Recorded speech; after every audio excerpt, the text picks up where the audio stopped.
E aí, pessoal, tudo bem? Espero que todos vocês estejam bem. Nós queremos continuar com a nossa aula, pensando agora sobre o conceito de pessoa, sobre a pessoalidade humana. Como que o homem é denominado de homem enquanto um ser pessoal, um ser de singularidade. Então, nós já podemos afirmar que o homem é um ser múltiplo e se manifesta sendo homem na sua multiplicidade, nas suas diversas formas. Então, através da linguagem, através da sua postura, através dos seus costumes, das suas culturas, das suas crenças e também das suas ideologias, dentre tantos outros aspectos que nós já vimos. Sem dúvida, a filosofia e a religião vão sempre se ocupar de colocar o homem dentro de um paralelo com tudo aquilo que existe, buscando então denominar, olha, quem é o homem diante de tudo aquilo que existe, de toda a existência. A princípio, nós podemos salientar que nos primórdios da filosofia surge o movimento sofista, e esse movimento sofista vai determinar o homem como o centro de todas as coisas. A sua afirmativa é: o homem é a medida de todas as coisas, ou seja, tudo o que nasce, nasce a partir do homem e das suas opiniões. Posteriormente, ou paralelo ao movimento sofistas, surge Sócrates, chamado pai da filosofia, com a sua máxima filosófica afirmando: olha, conhece-te a ti mesmo. Ou seja, afirma ali a necessidade do homem reconhecer as suas próprias ignorâncias em torno de si mesmo, diante de tudo aquilo que o circunda, mas a partir de si mesmo, tendo em vista chegar à verdade. Essa é a busca da filosofia, chegar à verdade das coisas. E essa é a diferença também da filosofia e da religião. Enquanto a filosofia busca constantemente uma verdade, porque é ciência, é especulativa, as religiões afirmam verdades porque são dogmáticas, mas ambas estão no caminho da verdade, cada qual a partir da sua própria perspectiva. Então, já no período escolástico, no período da cristandade, no período medieval, os pensadores voltam à tentativa de dizer, olha, quem é o homem enquanto um elemento a ser aprofundado, enquanto um elemento a ser pensado.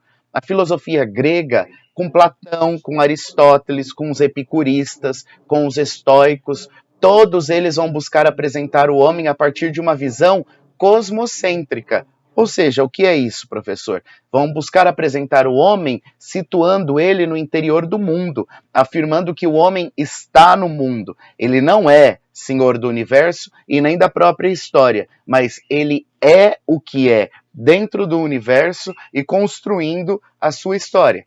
Também no período moderno e contemporâneo, nós teremos várias perspectivas que buscam apresentar quem é o homem, cada qual a partir das suas próprias teorias, a partir das suas próprias ideologias. Então, Marx vai denominar o homem como um ser de economia. Nós temos Freud. Freud vai denominar o homem como um ser de instintos. Heidegger vai denominar o homem como um ser de existência. Luckmann vai denominar o homem como um ser religioso. E aqui só são alguns exemplos, porque se formos buscar, encontraríamos tantos outros. Nesse sentido, então, torna-se perceptível dizer que o homem é colocado dentro de um patamar acima de tudo aquilo que o circunda, mas ao mesmo tempo ele não tem a mínima possibilidade de ser homem e não há a mínima possibilidade de entender o homem sem os aspectos que o circundam. Então o homem, dentro da história, nesse desenvolvimento, é colocado acima, mas não é capaz de pensar o que ele é fora do todo em que ele está.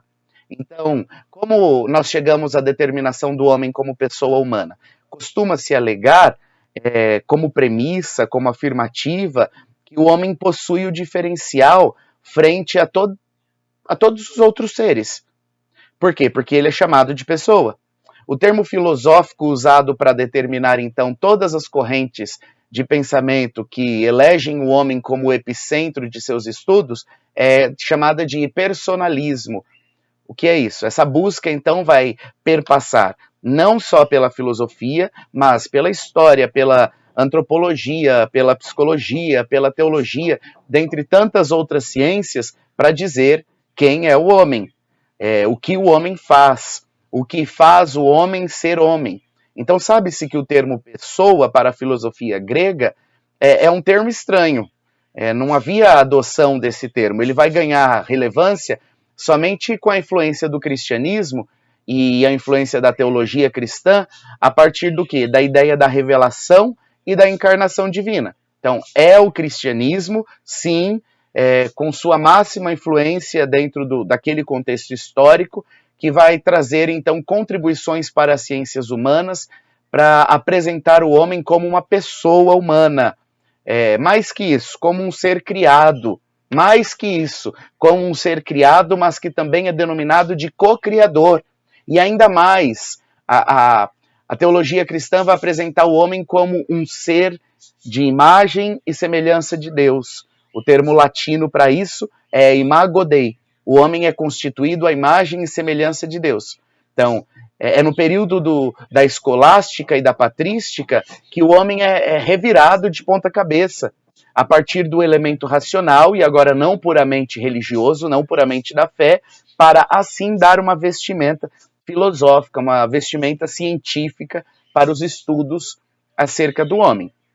Santo Agostinho, filósofo e teólogo do início da era cristã, é um dos expoentes sobre esse assunto, pois ele vai buscar incansavelmente trabalhar sobre essa ideia de pessoa, e a sua perspectiva maior é conseguir determinar a pessoalidade para então apresentar os elementos que se aplicam à distinção da Trindade Santa, para dizer, para construir elementos, argumentos que fundamentem a ideia da Trindade, a ideia de monoteísta, de um só Deus, mas que se manifesta em pessoas três, ou seja, no Pai, no Filho e no Espírito Santo.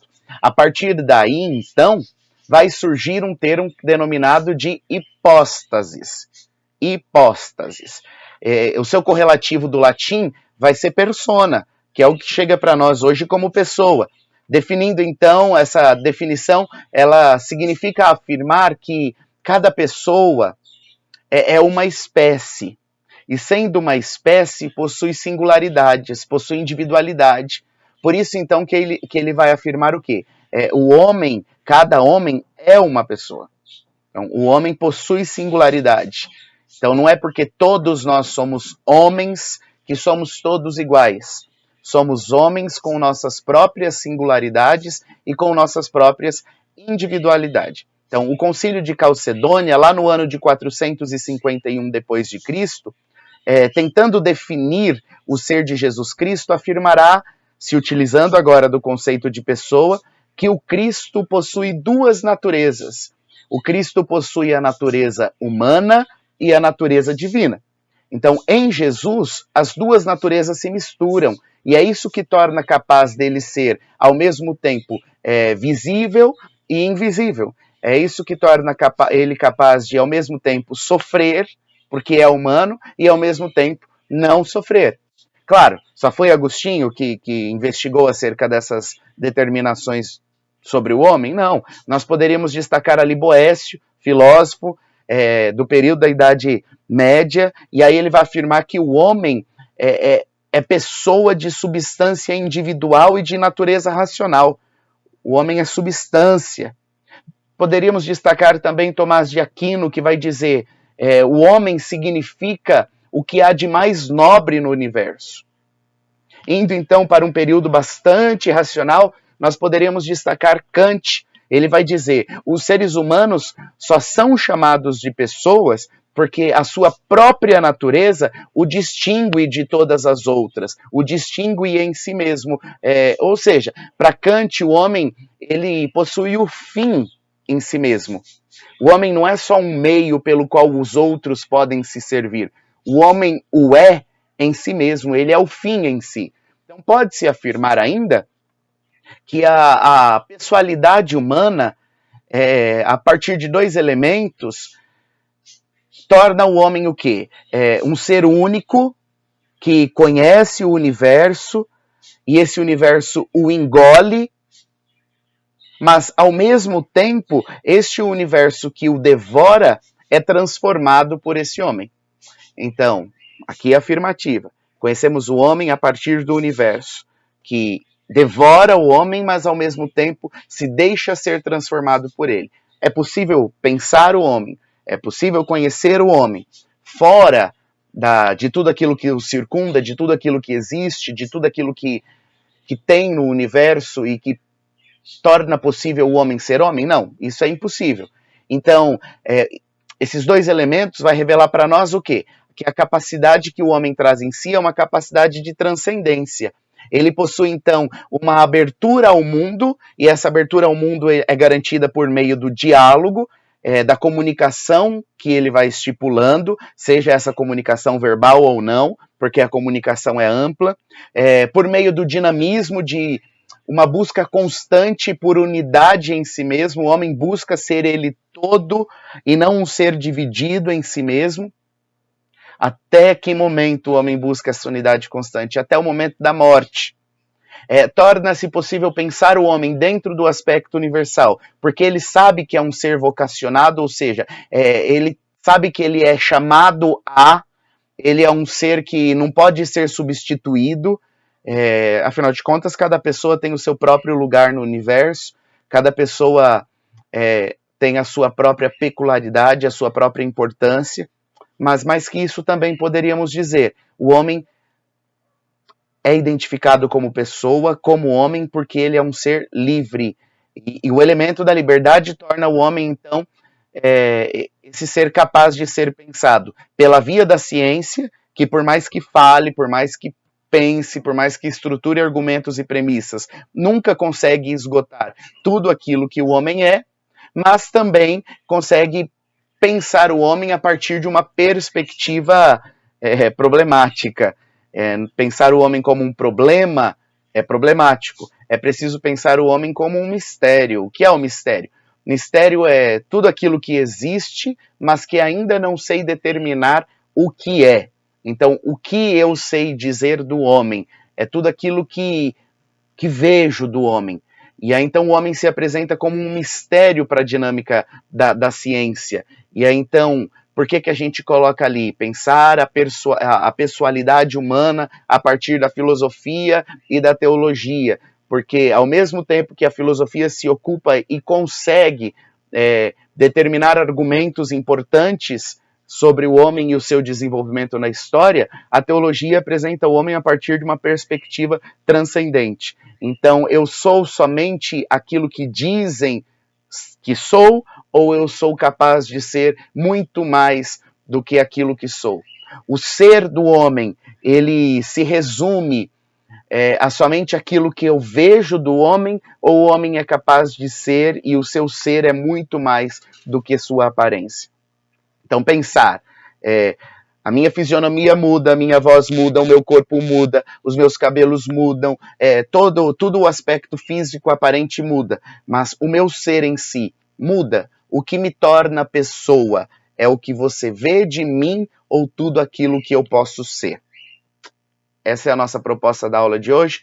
Espero que tenha contribuído e até a nossa próxima aula, se Deus quiser. Tchau, tchau.